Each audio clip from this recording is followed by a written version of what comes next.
All right, so let's get into this Reddit post titled 60 Missed School Days - Anxiety. I'm a sophomore in high school. I've missed 60 out of 220 school days, so about 1/3 of the year.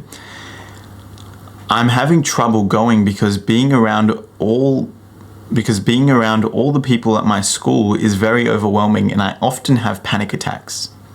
I don't want to miss school, but every time I go, my brain is hyper-focused on how other people are viewing me, and if other people hate me. I can't even do schoolwork. I haven't been able to in 2 years, and then everyone around me is constantly reminding me how terrible I am for missing school and having bad grades. I can't fucking control it. I tell myself that I need to change for the better and man up and get through it, but I can't. I don't want to live hyper-focused. And before you recommend some miracle healer, I've tried it all. I take showers, I have started reading ancient philosophy, meditating, working out 5 times a week, talking to more people and maintaining eye contact when I speak. It all feels like a lost cause. Why can't I be normal? I hope anyone can relate. That's all I'm looking for. I feel like an outcast. Has anyone else missed this much? Alright, so first up, it sounds like you're going through a really tough time. And I'm sorry you're going through that. That sounds shit. And no one should have to go through that. But the fact that you've already started trying to do something is really good and really protective for you. Because you're already trying. Yeah, they might not be working, but the very fact that you're trying to do stuff is really good. So normally when I read these things, I like to make a summary of sort of what you're saying and what are the issues. And I think that can be really useful as well for yourself to understand what are the issues in simple sort of language. So the first thing I'm hearing is that you're saying I'm overwhelmed and unhappy. The other things are I'm neurotic, I'm trying to find what I enjoy, I feel lonely, and I want to protect myself. Tell me if I'm wrong, but that sort of sounds like what essentially you're saying. And there's a lot going on there, and it seems really overwhelming. So let's start with the first piece of advice, which is I think it's always really helpful to get help from whoever that needs to be for you, right? If you're not ready for, professional help, if you're not ready to go speak to someone who you don't know personally, then you don't have to. But the really important thing is that you allow your problems to be outside of yourself so that you're not the only one carrying the burden and someone else helps carry it with you. So what that can look like is things like, your friend. Do you have any close friends that you speak to or that you would trust with this? And consider being vulnerable with them and just opening up and sharing that with them. Other things are like your family, brother, sister, cousin, someone your age generally is a better idea because, you feel more comfortable with them at the start, especially when you're a teenager.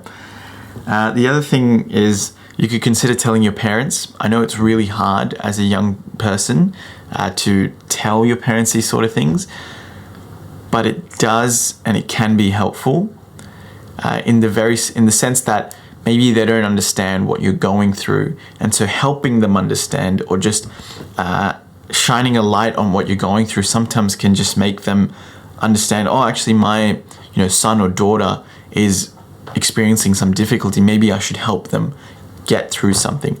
And then the other thing is a stranger. So someone like a psychologist, a counselor, whoever it is to you, a teacher, someone who could be an adult figure, but that you think you can share, this part of yourself with them. So, most schools generally have a counselor that you can go speak to. But if you don't feel comfortable speaking to a counselor, sometimes it's useful to go speak to a teacher that you really enjoy spending time with. But I get that that's going to be really hard as well.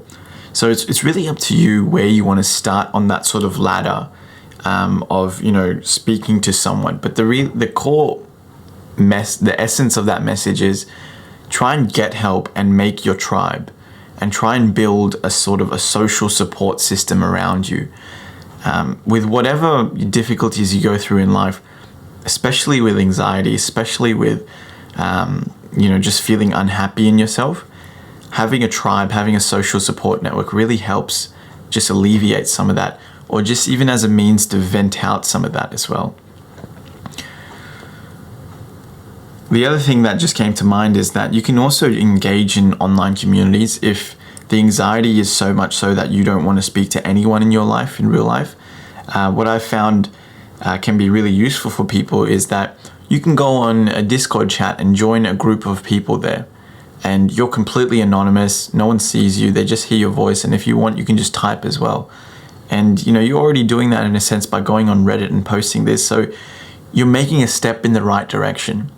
And this is just to encourage you to keep going in that step of trying to get help and reaching out to other people.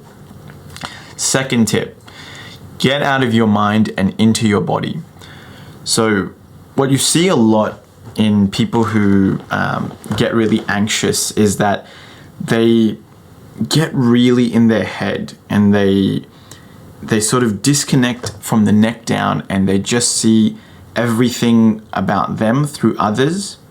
So how you say, I'm afraid how other people will see me, and all those sort of things, and you only live in your head.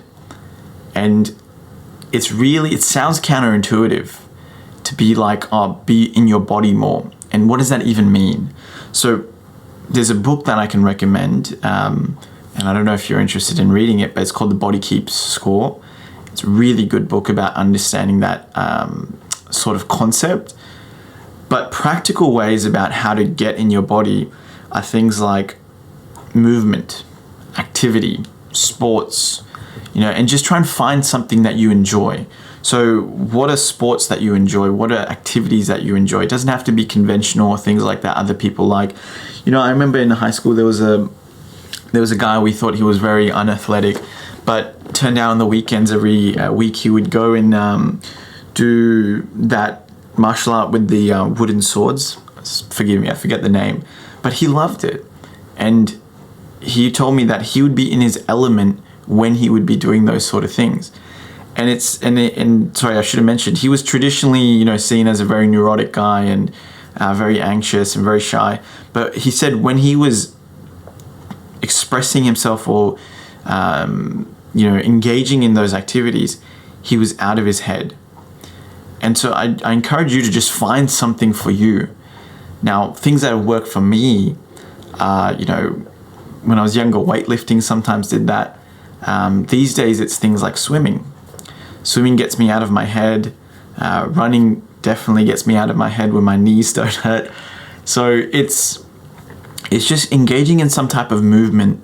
When you're getting all that anxious energy built up, you need a way to expel it out somewhere, and also just get out of your head. And exercise does that, both those two things, expel the energy, and it also just helps you get out of your head and get out of your thoughts. So highly encourage exercise. But again, you got to think about what sort of works for you and what exercise you enjoy. Don't force yourself to do it. Just see what you enjoy to do. Third point, and this one I feel like is the biggest and most important sort of remedy for anxiety, but it's also the hardest, is experiment and let yourself slowly be vulnerable. What does that mean? So in anxiety, there's a concept that, a lot of people who try and treat anxiety or deal with anxiety engage in, and it's called graded exposure. So what that means is you got to think of something. What are you afraid of, right? What are you afraid of, and what's the end goal? What do you wish you could be able to do? So for example, if someone's afraid to be, seen in a public area and talk to a large group of people, right? That's what they're afraid of. What's the end goal they wish they could be able to do? They wish they could be able to do a public speaking event and not feel, not freeze and be terrified. So if that's the goal all the way at the top, you got to think of, okay, what's the graded exposure that I can do, the little steps. So the first step would be maybe that you want to be able to talk to yourself in a room to a camera and record that and then watch it over. And then, keep doing that for 30 days and just keep doing it and keep doing it. Then you get used to just being able to talk to yourself. Then maybe go online and talk to someone online on Discord or Twitch or Reddit or whatever. And then, start with voice only, then go to camera, and then, talk to more large groups in Discord chats or whatever. Then speak to, one friend, 2 friends, 3 friends. Then speak to your teacher in front of the classroom. And you get what I mean is you slowly increase the just absolute baby steps. And the key is that you got to sort of appreciate is when you go from one level to another. So when you're making that jump and it's too difficult and, it's sort of overwhelming, the thing you have to understand is that you're making too big of a jump then. So lower the jump and then make it a few more jumps to what you thought that goal would be. A bit confusing, I know, and I can appreciate that, but let me give you an example. So, for example, for YouTube, for me, if I am thinking to myself, I just want to have 1 million subscribers, I just want to blah, blah, blah, I just want to have reach, I want to be able to speak to people who I want to speak to and do the things that I see other YouTubers doing, that's too big of a goal and that's going to overwhelm me. So the goal that I have to focus on is I just have to think about what's the next jump in subscribers that I want or the next jump in viewers that I want and focus on that and not be overwhelmed by the big sort of long journey ahead of you. But the reason why I say experiment is because when you're letting yourself get really, not letting yourself, but when you're experiencing a lot of anxiety is you sort of shut yourself in from a lot of experiences and you sort of make these grooves in your day-to-day about what works and what doesn't work. And so, you can already appreciate that the things that you're doing right now haven't helped your anxiety. They haven't helped the things you get out of your sort of current issue. So it's only logical that if this is what you know and none of that is working, then the solution exists somewhere outside of that. And that's why I say to experiment and try different things, which you already are, which is really good. You're saying you're taking cold showers, meditating, working out, and those things aren't working for you. That's fine. But the good thing is that you're experimenting, right? And the latter part of what I said is slowly be more vulnerable. I think you're already showing signs of that by making this post and doing this sort of thing. So that's really good. And I would encourage you to be more vulnerable slowly with people you trust in real life. Last thing is just more of a sort of an action plan in case of, you have a panic attack at school or somewhere in public where you don't want to have that panic attack. I would say if you're recognizing, start to get familiar with what are your sort of signs and symptoms that you're about to have a panic attack. So, if you feel yourself getting from like a 6 out of 10 anxiety to a 10 out of 10, recognize that. And if you're at school, excuse yourself. Just go to the toilet, stay in a cubicle and, do what you need to do. Expel all that energy however you need to. And then gather yourself. If you need to go home, that's okay too. Look, the other thing is that it's okay if you need to miss out days on school. Don't feel this burden or judgment from others. They don't know your circumstance. They don't know what you're going through. Only you do. You're the best judge of how many days at school you need to be there. So I would encourage, if you want to get better at your grades, you don't have to be at school. You can study at home. You can study in your own way, but look for things that you're naturally drawn to or things that you like engaging in at school, which would sort of encourage you to be there more. So, if you don't like maths, do you like English? If you don't like, science, do you like music? So just experiment on those different things and see what works for you.